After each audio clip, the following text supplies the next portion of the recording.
Welcome back. Vijendra statement ಬಗ್ಗೆ ನಿಮಗೆ information ಕೊಡ್ತಾ ಇದ್ವಿ. ಅಮಿತ್ ಶಾ ಮನೆಗೆ ಭೇಟಿ ಕೊಟ್ಟಿದ್ದು ಸಂತಸ ಮೂಡಿಸಿದೆ. ಕೆಲಸದ ಒತ್ತಡದ ನಡುವೆ ಅವ್ರ ಮನೆಗೆ ಬಂದು ಹೋದ್ರು.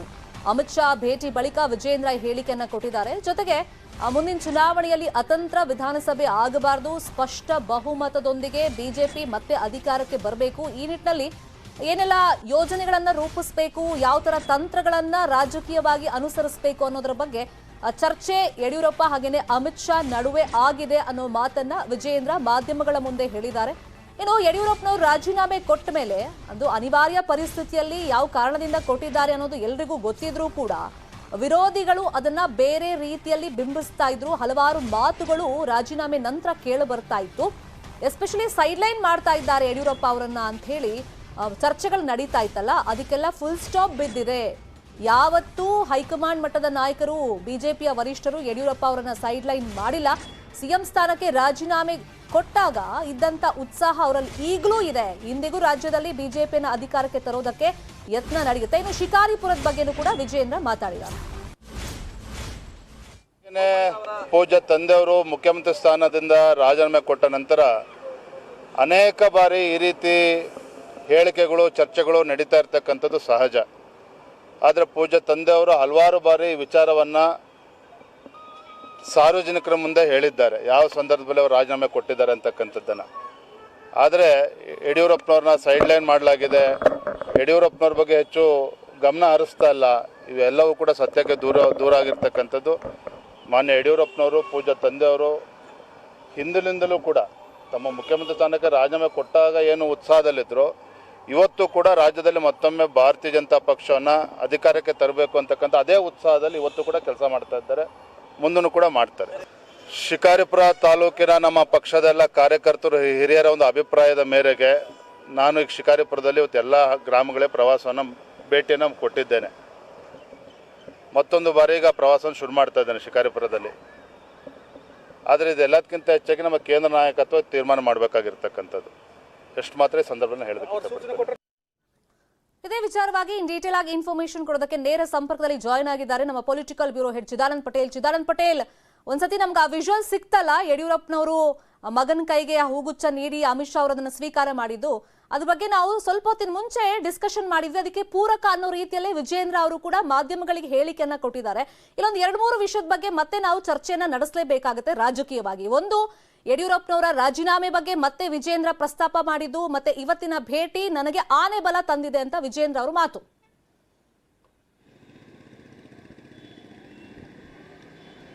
ಶರ್ಮಿತಾ ಶೆಟ್ಟಿ ಇತ್ತೀಚೆಗಷ್ಟೇ ಬಿಜೆಪಿಯ ರಾಷ್ಟ್ರೀಯ ಪ್ರಧಾನ ಕಾರ್ಯದರ್ಶಿ ಚಿಕ್ಕಮಗಳೂರಿನ ಶಾಸಕರಾಗಿರ್ತಕ್ಕಂಥ ಸಿ.ಟಿ. ರವಿಯವರು ಮಾರ್ಮಿಕವಾಗಿ ಬಿ.ಎಸ್. ಯಡಿಯೂರಪ್ಪನವರು ಮತ್ತು ಅವರ ಪುತ್ರ ಬಿ. ವಿಜೇಂದ್ರ ಅವರಿಗೆ ಒಂದು ತಿರುಗೇಟನ್ನು ಕೊಟ್ಟಿದ್ದರು. ಟಿಕೆಟ್ ಹಂಚಿಕೆ ಮಾಜಿ ಮುಖ್ಯಮಂತ್ರಿ ಬಿ.ಎಸ್. ಯಡಿಯೂರಪ್ಪನವರ ಕಿಚನ್ ಒಳಗಡೆ ನಡೆಯಲ್ಲ ಅಂತೇಳಿ ಎಲ್ಲ ಒಂದು ಕಡೆ ವ್ಯಂಗ್ಯದ ದಾಟಿಯಲ್ಲಿ ಒಂದು ಪ್ರತಿಕ್ರಿಯೆಯನ್ನು ಕೊಟ್ಟಿದ್ದರು. ಇದಕ್ಕೆ ತಿರುಗೇಟು ಕೊಟ್ಟಂಥ ಬಿ. ವಿಜೇಂದ್ರ ಅವರು ನಮ್ಮ ಕಿಚನ್ನಲ್ಲಿ ಯಾವುದೇ ಟಿಕೆಟ್ ಕೂಡ ನಿರ್ಧಾರ ಆಗಲ್ಲ ಅನ್ನೋ ಮುಖಾಂತರ ನಾವು ಇದರಲ್ಲಿ ತಲೆ ಹಾಕಲ್ಲ ನಮ್ಮ ಕುಟುಂಬದವರು ಅನ್ನೋ ಒಂದು ಮಾತನ್ನು ಕೂಡ ಹೇಳುವ ಮುಖಾಂತರ ಸಿ.ಟಿ. ರವಿಗೆ ತಿರುಗೇಟನ್ನು ಕೊಟ್ಟಿದ್ದರು.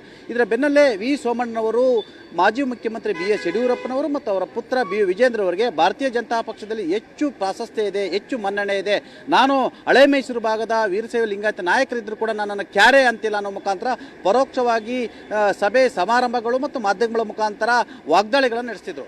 ಇದರ ಬೆನ್ನಲ್ಲೇ ಅಮಿತ್ ಶಾ ಅವರ ಇವತ್ತಿನ ಭೇಟಿ, ವಿಜೇಂದ್ರರ ಜೊತೆ ಮಾತುಕತೆ ನಡೆಸಿದಂಥದ್ದು ಮತ್ತು ಹೂಗುಚ್ಛವನ್ನು ಪಡೆದಿರುವಂಥದ್ದು ಮತ್ತು ಅವರ ಜೊತೆ ಆತ್ಮೀಯವಾಗಿ ನಡೆದುಕೊಂಡಿರುವುದನ್ನು ಸ್ವತಃ ವಿಜೇಂದ್ರ ಅವರು ಬಣ್ಣನೆ ಮಾಡುವ ಸಂದರ್ಭದಲ್ಲಿ ಪಕ್ಷದೊಳಗಿರ್ತಕ್ಕಂಥ ಸ್ವಪಕ್ಷೀಯ ರಾಜಕೀಯ ವಿರೋಧಿಗಳಾಗಿರ್ತಕ್ಕಂಥ ಸಿ.ಟಿ. ರವಿ ಇರ್ಬೋದು, ವಿ ಸೋಮಣ್ಣ ಇರ್ಬೋದು, ಇತರ ನಾಯಕರು ಇರ್ಬೋದು, ಅವರಿಗೆ ಪರೋಕ್ಷವಾಗಿ ಅಮಿತ್ ಶಾ ಅವರು ನನ್ನ ಜೊತೆ ಇವತ್ತು ನಡೆದುಕೊಂಡ ರೀತಿಯನ್ನು ಅವರು ನನಗೆ ಇದರಿಂದ ಆನೆ ಬಲ ಬಂದಂತಾಗಿದೆ ಅನ್ನೋ ಮುಖಾಂತರ ಬಿಜೆಪಿಯ ರಾಷ್ಟ್ರೀಯ ನಾಯಕರಾಗಿರ್ತಕ್ಕಂಥ ಕೇಂದ್ರ ಗೃಹ ಮತ್ತು ಸಹಕಾರ ಸಚಿವರಾಗಿರ್ತಕ್ಕಂಥ ಅಮಿತ್ ಶಾ ಅಂತವರೇ ಕೂಡ ನನಗೆ ಮನ್ನಣೆಯನ್ನು ಕೊಡ್ತಾರೆ, ಪ್ರೋತ್ಸಾಹವನ್ನು ಕೊಡ್ತಾರೆ, ನನ್ನ ಬೆನ್ನಿಗಿದ್ದಾರೆ, ಬೆನ್ನು ತಡ್ತಾರೆ, ನೀವೆಲ್ಲ ಯಾರು ಅನ್ನೋ ಒಂದು ಸಂದೇಶವನ್ನು ತಿರುಗೇಟನ್ನು ಕೊಟ್ಟರು ಅಂತ ಹೇಳಿದ್ರು ತಪ್ಪಾಗಲಾರ್ದು. ಯಾಕಂತೇಳಿದ್ರೆ ಒಂದು ಪದವನ್ನು ಅವರು ಮಾರ್ಮಿಕವಾಗಿ ಬಳಸಿದ್ರು. ನನಗೆ ಅಮಿತ್ ಶಾ ಅವರ ಭೇಟಿ ಮತ್ತು ಅವರು ನನ್ನ ಜೊತೆ ಇದ್ದಂಥದ್ದು ಮತ್ತು ನಡೆದುಕೊಂಡಿದ್ದ ರೀತಿ ಆನೆ ಬಲ ಬಂದಂತಾಗಿದೆ ಅನ್ನೋ ಮುಖಾಂತರ ನಾನು ನೀವೆಷ್ಟೇ ವಿರೋಧ ಮಾಡಿದ್ರು ಕೂಡ ನಾನು ಶಕ್ತಿಯುತವಾಗಿ ಪಕ್ಷದೊಳಗಡೆ ಇರ್ತೀನಿ ಎಂಬ ಸಂದೇಶವನ್ನು ಇದು ಸ್ಪಷ್ಟವಾಗಿ ರವಾನೆ ಮಾಡಿರುವಂಥದ್ದು ಅಂತ ಹೇಳಿದ್ರು ತಪ್ಪಾಗಲಾರದು. ಶರ್ಮಿತಾ ಶೆಟ್ಟಿ ಪಟೇಲ್, ಇನ್ನೊಂದು ವಿಷಯ ಇಲ್ಲಿ ನಾವು ಪ್ರಸ್ತಾಪ ಮಾಡಲೇಬೇಕು. ನೀವು ಹೇಳದಂಗೆ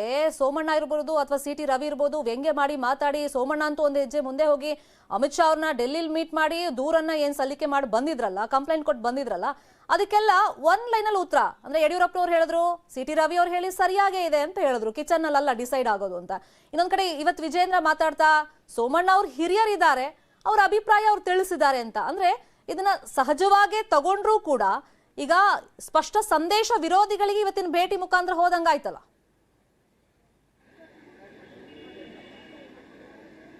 ಖಂಡಿತವಾಗಿ ಶರ್ಮಿತಾ ಶೆಟ್ಟಿ ಒಬ್ಬ ರಾಜಕಾರಣಿ ರಾಜಕೀಯವಾಗಿ ಪ್ರತಿದಿನ ಪಳಗ್ತಾ ಎಷ್ಟು ಪ್ರಬುದ್ಧನಾಗ್ತಾನಂತ ಹೇಳಿದ್ರೆ ಎಲ್ಲ ಒಂದು ಹೇಳಿಕೆಗಳು ಕೂಡ ಎಲ್ಲ ಒಂದು ಕಡೆ ಅದು ರಾಜಕೀಯ ತಿರುವು ಪಡಿಬಾರ್ದು ಮತ್ತು ಅದು ವಿವಾದಕ್ಕೆ ಎಡೆ ಮಾಡಿ ಕೊಡಬಾರ್ದು ಎಂಬ ಕಾರಣಕ್ಕಾಗಿ ವಿಜೇಂದ್ರ ಅವರು ಸೋಮಣ್ಣ ವಿಚಾರದಲ್ಲಿ ಸೂಕ್ಷ್ಮವಾಗಿ ಹೇಳಿದರು.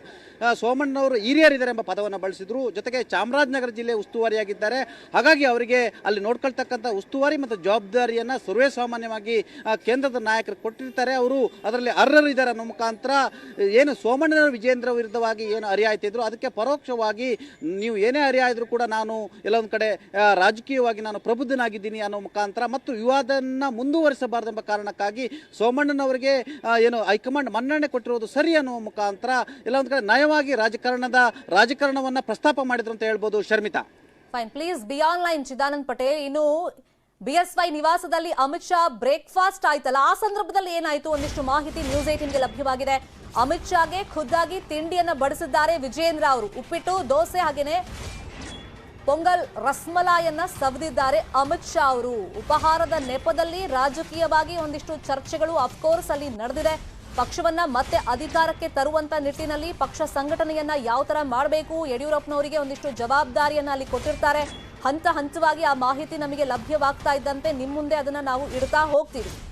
ಒಟ್ನಲ್ಲಿ ಯಡಿಯೂರಪ್ಪ ಅವರನ್ನ ಕಡೆಗಣಿಸಿಲ್ಲ, ಮತ್ತೆ ವಿಜೇಂದ್ರ ಅವರಿಗೆ ಮುಂದಿನ ದಿನಗಳಲ್ಲಿ ಸೂಕ್ತ ರೀತಿಯಲ್ಲಿ ಸ್ಥಾನಮಾನ ಸಿಗುತ್ತೆ. ಯಡಿಯೂರಪ್ಪ ಅವರಷ್ಟೇ ಮುಖ್ಯ ಪಕ್ಷಕ್ಕೆ ವಿಜೇಂದ್ರ ಅನ್ನೋ ಒಂದು ಸ್ಪಷ್ಟ ಸಂದೇಶ ಪದೇ ಪದೇ ನಾವು ನೋಡ್ತಾ ಇದೀವಿ. ಆಗ್ಲೇ ಒಂದು ದೃಶ್ಯ ತೋರಿಸಿದ್ವಿ ಹೂಗುಚ್ಚದ್ದು, ಈಗ ತೋರಿಸ್ತಾ ಇದೀವಲ್ಲ, ಅಮಿತ್ ಶಾಗೆ ಖುದ್ದಾಗಿ ತಿಂಡಿಯನ್ನ ಬಡಿಸಿದ್ದಾರೆ ವಿಜೇಂದ್ರ ಅವರು. ಬ್ರೇಕ್ಫಾಸ್ಟ್ ನೆಪದಲ್ಲಿ ಮಹತ್ವದ ಚರ್ಚೆಗಳು ಆಗಿದೆ. ಈ ಬಗ್ಗೆ ಇನ್ನಷ್ಟು ಡೀಟೇಲ್ ಆಗಿ ಇನ್ಫಾರ್ಮೇಶನ್ ಕೊಡೋದಕ್ಕೆ ಲೈನ್ ಅಲ್ಲಿ ಕನೆಕ್ಟೆಡ್ ಇದ್ರು ನಮ್ಮ political bureau head Chidanand Patel. Chidanand Patel, ಒಂದೊಂದು ವಿಜುವಲ್, ಒಂದೊಂದು ಫೋಟೋಸ್ ಒಂದೊಂದು ರೀತಿಯ ಚರ್ಚೆಯನ್ನ ಹುಟ್ಟಾಕ್ತಾ ಇದೆ ರಾಜಕೀಯವಾಗಿ ಬೇರೆ ಬೇರೆ ಆಂಗಲ್ ನಲ್ಲಿ. ಈಗ ಒನ್ಸ್ ಅಗೇನ್ ವಿಜೇಂದ್ರ ಅವ್ರ ಬಗ್ಗೆನೇ ನಾವು ಮಾತಾಡ್ಬೇಕಾದ್ರೆ, ಈಗ ಶಿಕಾರಿಪುರದ ಬಗ್ಗೆ ಅವ್ರು ಮಾತಾಡ್ತಾ ಇದ್ರು, ಆದ್ರೆ ಕೇಂದ್ರದ ನಾಯಕರು ಅದನ್ನ ಡಿಸೈಡ್ ಮಾಡ್ತಾರೆ. ಈಗ ಒಂದು ಕ್ಷೇತ್ರದಕ್ಕೆ ಟಿಕೆಟ್ ಅನ್ನ ಕೊಟ್ಟು ಸೀಮಿತಗೊಳಿಸ್ಬಿಡ್ತಾರ ಈ ಚುನಾವಣೆಯಲ್ಲಿ ವಿಜೇಂದ್ರ ಅವರನ್ನ, ಅಥವಾ ಅವರ ಬೆಂಬಲಿಗರು ಡಿಮ್ಯಾಂಡ್ ಮಾಡ್ತಾ ಇದ್ದಾರಲ್ಲ ಇಂಥ ಭಾಗಕ್ಕೆ ಅವರನ್ನು ಕಳಿಸಿ ಚುನಾವಣೆ ಉಸ್ತುವಾರಿಯನ್ನ ಅವರಿಗೆ ಕೊಡಿ. ಯಾಕಂದ್ರೆ ಲಾಸ್ಟ್ ಟೈಮ್ ನಾವು ನೋಡಿದ್ವಿ KR ಪೇಟೆ ಮತ್ತೆ ಶಿರಾ ಬೈ ಎಲೆಕ್ಷನ್ ಅಲ್ಲಿ ಯಾವ ರೀತಿ ತಂತ್ರಗಾರಿಕೆಯನ್ನ ವಿಜೇಂದ್ರ ಮಾಡಿದ್ರು ಅಂತ.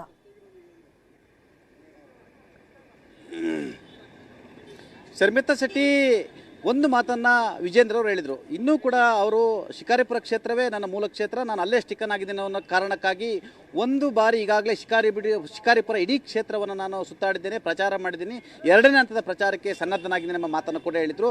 ಜೊತೆಗೆ ಶಿಕಾರಿಪುರದ ಕಾರ್ಯಕರ್ತರು ಮತ್ತು ಅಲ್ಲಿರ್ತಕ್ಕಂಥ ಜನರ ನಡುವೆ ನಾನು ಇದ್ದೀನಿ ಮತ್ತು ಅಲ್ಲೇ ಸ್ಪರ್ಧೆ ಮಾಡ್ತೀನಿ ಅನ್ನೋ ಒಂದು ಮಾತನ್ನು ಹೇಳಿದರು. ಇದರ ಬೆನ್ನಲ್ಲೇ ಒಲ್ಲದ ಮನಸ್ಸಿನಿಂದ ಒಂದು ವೇಳೆ ವರ್ಣಾ ಸ್ಪರ್ಧೆಗೆ ಕೇಂದ್ರದ ನಾಯಕರು ಸೂಚನೆ ಕೊಟ್ಟಿದ್ದಾರೆ ಎಂಬ ಪದಕ್ಕೆ ನಾನು ಅದಕ್ಕೆ ಉತ್ತರ ಕೊಡಲ್ಲ, ಆದರೆ ಕೇಂದ್ರದ ನಾಯಕರ ಏನು ಸೂಚನೆ ಬರುತ್ತೆ ಅನ್ನೋದನ್ನು ನಾನು ಕಾದು ನೋಡ್ತೀನಿ ಅನ್ನೋ ಮಾತನ್ನು ಕೂಡ ಹೇಳಿದರು. ಆದರೂ ಕೂಡ ಅವರು ಎಲ್ಲ ಒಂದು ಕಡೆ ವರ್ಣಾದಲ್ಲಿ ನಿಲ್ಲುವ ಮನಸ್ಸಿಲ್ಲ ಅನ್ನೋದನ್ನು ಇಲ್ಲಿ ಅವರ ಹೇಳಿಕೆಯಲ್ಲೇ ಕಾಣ್ತಾ ಇತ್ತು. ಮತ್ತು ಶಿಕಾರಿಪುರ ಕ್ಷೇತ್ರವೇ ನನ್ನ ತವರು ಕ್ಷೇತ್ರವಾಗಲಿದೆ ಮತ್ತು ಅಲ್ಲೇ ನಾನು ಸ್ಪರ್ಧೆ ಮಾಡ್ತೀನಿ ಮತ್ತು ಅಲ್ಲಿ ಈಗಾಗಲೇ ಒಂದು ಹಂತದ ಪ್ರಚಾರವನ್ನು ಮಾಡಿದ್ದೀನಿ, ಕಾರ್ಯಕರ್ತರು ಮತ್ತು ಜನಗಳ ನಡುವೆ ಒಡನಾಟವನ್ನು ಇಟ್ಕೊಂಡಿದ್ದೀನಿ, ಮತ್ತೊಂದು ಹಂತದ ಪ್ರಚಾರವನ್ನು ನಡೆಸ್ತೀನಿ ಅನ್ನೋ ಮುಖಾಂತರ ಎಲ್ಲ ಒಂದು ಕಡೆ ವರ್ಣಾ ಕ್ಷೇತ್ರದಲ್ಲಿ ವಿಜೇಂದ್ರ ಅವರು ನಿಲ್ಲುವ ಮನಸ್ಸಿಲ್ಲ, ಹೈಕಮಾಂಡ್ ಏನಾದರೂ ಒತ್ತಾಯದ ಮೇರೆಗೆ ಒತ್ತಾಯದ ಅಭ್ಯರ್ಥಿಯಾಗಿ ಮಾತ್ರ ನಿಲ್ಲಬೇಕಾದಂಥ ಅನಿವಾರ್ಯತೆ ಸ್ಥಿತಿ ನಿರ್ಮಾಣ ಆಗ್ಬೋದೆಂಬ ಮಾತನ್ನು ಕೂಡ ಇಲ್ಲಿ ಪರೋಕ್ಷವಾಗಿ ಹೇಳಿರುವಂಥದ್ದು. ಶರ್ಮಿತಾ, ಬಟ್ ಪಟೇಲ್, ಲಾಸ್ಟ್ ಟೈಮ್ ನಾವು ನೋಡಿದ್ವಿ 2018ರ ಚುನಾವಣೆಯಲ್ಲಿ ವರುಣಾ ಕ್ಷೇತ್ರದಿಂದ ನಿಲ್ಲೋದಕ್ಕೆ ಕಡೆಯ ಹಂತದವರೆಗೆ ತಯಾರಿಗಳನ್ನು ನಡೆಸಿದ್ರು ಕೂಡ ಕಾರಣಾಂತರಗಳಿಂದ ವಿಜೇಂದ್ರ ಅವರಿಗೆ ಟಿಕೆಟ್ ಸಿಗ್ಲಿಲ್ಲ. ಅದಾದ್ಮೇಲೂ ಕೂಡ ಬಹಳಷ್ಟು ಸಾರಿ ಅವರು ಬೇಸರ ವ್ಯಕ್ತಪಡಿಸಿದ್ದು, ನನಗೆ ಮೈಸೂರು ಭಾಗದಲ್ಲೇ ಎಲೆಕ್ಷನ್ಗೆ ನಿಲ್ಲಬೇಕು, ಆ ಭಾಗದಿಂದ ಜನಪ್ರತಿನಿಧಿ ಆಗಬೇಕು, ನಾನು ನಿಂತು ಬಿಟ್ಟಿದ್ರೆ ಗೆಲ್ತಾ ಇದ್ದೆ, ಶಾಸಕನಾಗಿ ಆಯ್ಕೆ ಆಗ್ತಾ ಇದೆ ಅಂತ ಹೇಳಿ. ಬಟ್ ಈಗ ಬದಲಾದಂತ ರಾಜಕೀಯ ಪರಿಸ್ಥಿತಿಯಲ್ಲಿ ಯಡಿಯೂರಪ್ಪನವ್ರನ್ನ ರೀಪ್ಲೇಸ್ ಮಾಡೋದಕ್ಕೆ ಶಿಕಾರಿಪುರನೇ ಬೆಸ್ಟ್ ಅನ್ನೋ ಆಪ್ಷನ್ಗೆ ವಿಜೇಂದ್ರ ಬಂದಿದ್ದಾರಾ ಹಾಗಾದ್ರೆ? ಖಂಡಿತವಾಗಿ, ಯಾಕಂತ ಹೇಳಿದ್ರೆ ಈಗಾಗಲೇ ಶಿಕಾರಿಪುರ ಕ್ಷೇತ್ರದಲ್ಲಿ ಅವ್ರು ಹೇಳಿದಂತೆ ಇಡೀ ಕ್ಷೇತ್ರವನ್ನು ಒಂದು ರೌಂಡ್ ಎಲ್ಲ ಅಂತ ಪರೋಕ್ಷವಾಗಿ ಅಲ್ಲಿ ಮತ ಪ್ರಚಾರವನ್ನು ಮಾಡಿದ್ದಾರೆ. ನಾನೇ ಅಭ್ಯರ್ಥಿ ಅನ್ನೋದು ಇಡೀ ಕಾರ್ಯಕರ್ತರಿಗೆ ಗೊತ್ತಾಗಿರುವಂಥದ್ದು. ಅಲ್ಲಿ ನಾಯಕರುಗಳು ಕೂಡ ಇದೀಗ ಯಡಿಯೂರಪ್ಪ ನಂತರದ ಉತ್ತರಾಧಿಕಾರಿ, ಶಿಕಾರಿಪುರದ ಉತ್ತರಾಧಿಕಾರಿ BA ವಿಜೇಂದ್ರ ಅಂತೇಳಿ ಒಪ್ಪಿಕೊಂಡಿರುವಂಥದ್ದು. ಇದೇ ಕಾರಣಕ್ಕಾಗಿ ಅವರು ಅತಿ ಹೆಚ್ಚು ತನ್ನ ಪ್ರಚಾರದ ಸಮಯವನ್ನು ಶಿಕಾರಿಪುರ ಕ್ಷೇತ್ರಕ್ಕೆ ಮೀಸಲಿಟ್ಟಿರುವಂಥದ್ದು. ಈಗಾಗಲೇ ಇಡೀ ಶಿಕಾರಿಪುರ ಕ್ಷೇತ್ರನ ಒಂದು ಹಂತದ ಪ್ರಚಾರವನ್ನು ಮುಗಿಸಿರುವಂಥದ್ದು. ಎರಡನೇ ಹಂತದ ಪ್ರಚಾರ ಇನ್ನೊಂದು ವಾರದಲ್ಲಿ ಶುರು ಮಾಡ್ತೀನಿ ಅಂತ ಹೇಳಿರುವಂಥದ್ದು. ಮತ್ತು ಅಲ್ಲಿನ ನಾಯಕಗಳು, ಕಾರ್ಯಕರ್ತರು, ಶಿಕಾರಿಪುರದ ಜನ ನನ್ನನ್ನು ಒಪ್ಪಿಕೊಂಡಿದ್ದಾರೆ ಮತ್ತು ನಾನು ಅಲ್ಲೇ ಸ್ಪರ್ಧೆ ಮಾಡ್ತೀನಿ ಅನ್ನೋ ಒಂದು ಮಾತನ್ನು ಕೂಡ ಹೇಳಿರುವಂಥದ್ದು. ಒಣ್ಣ ಕ್ಷೇತ್ರದ ಸ್ಪರ್ಧೆ ವಿಚಾರವಾಗಿ ಎಲ್ಲ ಒಂದು ಕಡೆ ಅಡ್ಡಗೋಡೆಯ ಮೇಲೆ ದೀಪ ಇಟ್ಟಂತೆ ಮಾತಾಡಿರುವಂಥದ್ದು. ಯಾಕಂದ್ರೆ ಒಲ್ಲದ ಮನಸ್ಸಿನಲ್ಲೇ ಮಾತಾಡಿರುವಂಥದ್ದು. ಹೈಕಮಾಂಡ್ ಏನು ಸೂಚನೆ ಕೊಡುತ್ತೆ ನೋಡ್ಬೇಕು ಅನ್ನೋ ಒಂದು ಮಾತನ್ನು ಕೂಡ ಹೇಳಿರುವಂಥದ್ದು. ಒಂದು ವೇಳೆ ಹೈಕಮಾಂಡ್ ಸೂಚನೆ ಕೊಟ್ಟರು ಕೂಡ ನೀವು ವರ್ಣದಲ್ಲಿ ನಿಲ್ಬೇಕಂತ ಕೂಡ ಶಿಕಾರಿಪುರ ಕ್ಷೇತ್ರ ಚಾಯ್ಸ್ ಬೇರೆ ಆದ್ರೂ ಕೂಡ ಕೇಂದ್ರದ ನಾಯಕರು ಇದಕ್ಕೆ ಸಮ್ಮತಿಯನ್ನ ವ್ಯಕ್ತಪಡಿಸಬೇಕು. ಸಿದ್ದರಾಮಯ್ಯ ವಿರುದ್ಧವಾಗಿ ವಿಜೇಂದ್ರ ಅವ್ರನ್ನ ನಿಲ್ಲಿಸಬೇಕು ಅಂತ ಏನ್ ಪ್ಲಾನ್ ಮಾಡಿದ್ರು, ಅದ್ರ ಕತೆ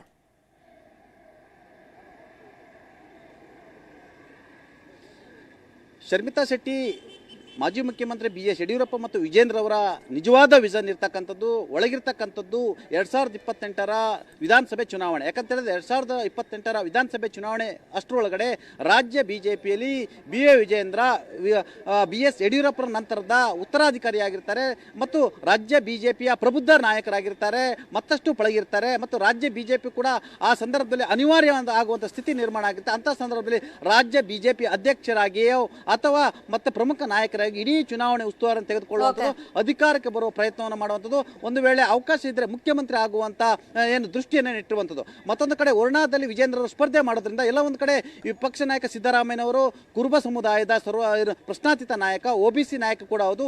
ಈ ಚಿಕ್ಕ ವಯಸ್ಸಿನಲ್ಲಿ ಈ ರಾಜ್ಯದ ಮುಖ್ಯಮಂತ್ರಿ ಆಗಬೇಕಂತ ಕನಸು ಕಾಣ್ತಿರ್ತಕ್ಕಂಥ BA ವಿಜೇಂದ್ರ ಅವರು ಸಿದ್ದರಾಮಯ್ಯ ವಿರುದ್ಧ ಸ್ಪರ್ಧೆ ಮಾಡುವ ಮುಖಾಂತರ ಇಡೀ ರಾಜ್ಯದಲ್ಲಿರ್ತಕ್ಕ ಕುರುಬ ಸಮುದಾಯದ ಕೆಂಗಣ್ಣಿಗೆ ಗುರಿಯಾಗುವಂಥ ಸ್ಥಿತಿ ನಿರ್ಮಾಣ ಆಗುತ್ತೆ. OBC ಸಮುದಾಯದ ಕೆಂಗಣ್ಣಿಗೆ ಗುರಿಯಾಗುವಂಥ ಸ್ಥಿತಿ ನಿರ್ಮಾಣ ಆಗುತ್ತೆ. ಇದು ಎಲ್ಲ ಒಂದು ಕಡೆ ಶಿಕಾರಿಪುರದಲ್ಲಿರ್ತಕ್ಕಂಥ ಬಹುಸಂಖ್ಯಾತ ಕುರುಬರು ಕೂಡ ಎಲ್ಲ ಒಂದು ಕಡೆ ಯಡಿಯೂರಪ್ಪ ಕುಟುಂಬದ ವಿರುದ್ಧ ತಿರುಗಿ ಬೀಳ್ಬೋದು. ಮುಂದಿನ ದಿನಗಳಲ್ಲಿ ರಾಜಕೀಯ ಸ್ಥಿತ್ಯಂತರದ ನಡುವೆ ವಿಪ್ಲವಗಳಾದ ಸಂದರ್ಭದಲ್ಲಿ OBC ಸಮುದಾಯ ಇರ್ಬೋದು, ಕುರುಬ ಸಮುದಾಯ ತಿರುಗಿ ಬಿದ್ದ ಸಂದರ್ಭದಲ್ಲಿ ಅದು ವಿಜೇಂದ್ರ ಅವರಿಗೆ ಅತಿ ದೊಡ್ಡ ರಾಜಕೀಯ ಹಿನ್ನಡೆ ಆಗುತ್ತೆ. ಹಾಗಾಗಿ ಸಣ್ಣ ವಯಸ್ಸಿನಲ್ಲಿ ಒಬ್ಬ ಅತಿ ದೊಡ್ಡ ಸಮುದಾಯದ ನಾಯಕನ ವಿರುದ್ಧ ಸ್ಪರ್ಧೆ ಮಾಡುವ ಮುಖಾಂತರ ಅದು ರಾಜಕೀಯ ಹಿನ್ನಡೆ ಆಗುತ್ತೆ ಎಂಬ ಲೆಕ್ಕಾಚಾರ ಇರೋ ಕಾರಣಕ್ಕಾಗಿ ಎಲ್ಲೊಂದು ಕಡೆ BA ವಿಜೇಂದ್ರ ಅವರು ವರ್ಣ ವಿಚಾರ ಈ ಭೇಟಿ ಇದೆಯಲ್ಲ ಬೇರೆ ಬೇರೆ ರಾಜಕೀಯ ಆಂಗಲ್ಗಳಲ್ಲಿ ಚರ್ಚೆಯನ್ನ ಹುಟ್ಟುಹಾಕಿದೆ. ಫೈನಲಿ ಏನಾಗುತ್ತೆ ಅನ್ನೋ ಕುತೂಹಲ ಕೂಡ ಇದೆ. ನಾವು ಫಾಲೋ ಅಪ್ ಮಾಡೋಣ.